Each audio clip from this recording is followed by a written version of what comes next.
I taught my daughter to be kind to everyone. I never imagined that one simple piece of advice, always be kind, would come to mark our lives in such a heartbreaking way. April 3, 2024, Mexico City, 7:47 p.m. I remember the day perfectly, when my little girl, 7 years old, came home from school with bright eyes and said, "Dad, today I smiled at the man selling popsicles on the street, and he gave me one for me and one for a crying child in the corner." I felt immense pride, but also a knot in my throat. My younger sister had warned me about adults who take advantage of a child's kindness to deceive them. Still, I encouraged her. Over the next months, my daughter, whom I'll call Lucia, practiced kindness as if it were a superpower. In the supermarket, she picked up items fallen from the cart of the struggling elderly lady. In the park, she offered her hat to children shivering from the cold. I felt like the happiest father in the world, until that May 12. May 12, 2024, 6:30 p.m., outside Universidad Metro Station. Lucia emerged from the platform alongside a weary-looking man with a sad smile. I ran toward them. "Lucia, sweetheart, who are you with?" But she paused to gently stroke the stranger's hair.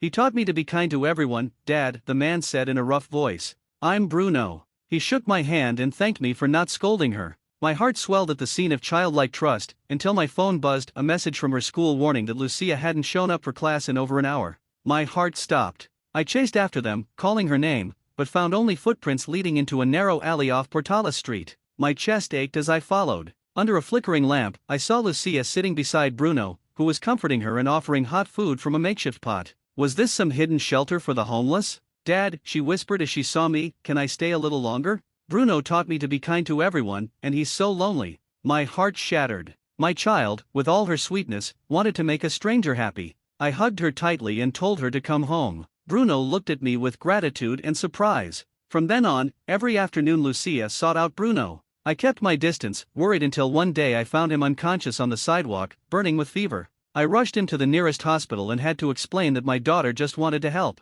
The next morning, the doctors informed me that Bruno had contracted leptospirosis, an infectious disease, and his lungs were failing. Lucia watched from the cold hospital hallway window as doctors worked in the emergency room. Every time she saw me, she forced a brave "Dad, everything will be okay." On Friday, May 24, at 11:15 p.m., room 407, Bruno died. I took him away carefully, so Lucia wouldn't witness it. That night, I sat beside my daughter, wrapped in a red checkered blanket. "Dad, Bruno won't come back." "No, sweetheart. But because you were kind, he got medical help in time." She hugged me tightly and, after a long silence, asked, "Dad, does being kind hurt?" I wanted to tell her that kindness only brings good things, but a stabbing pain in my throat left me speechless. Weeks passed. I tried to distract her with outings, stories, and games, but on a hot June afternoon, after school, I found her pale, weak. I rushed her to the bathroom and loosened her blouse to reveal tiny blood spots on her neck. My mind raced as I sped to the emergency room. June 6, 2024, 3:02 p.m., pediatric ward.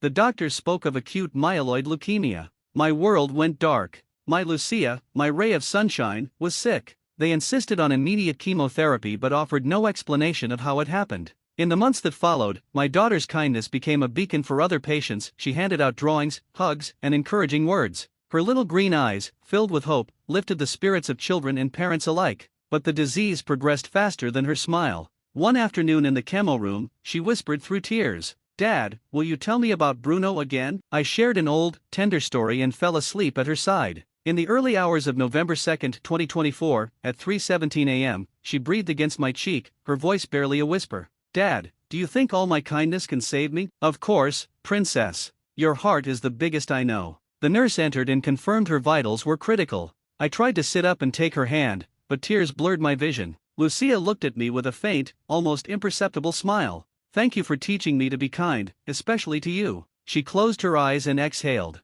My daughter died in my arms, surrounded by the very kindness she gave away every day. 1 month later, I hold her drawing book. On the cover, a picture of Bruno smiling with milk and popsicles. Below, in her trembling handwriting, "Dad, when I grow up, I want to make the world a kinder place." Now I know that advice comes at a price. But though I lost my daughter, her lesson lives on in every act of kindness I see. And whenever I smile for no reason, I feel her tiny hand holding mine, reminding me that kindness, even when it hurts, is the most powerful legacy we can leave.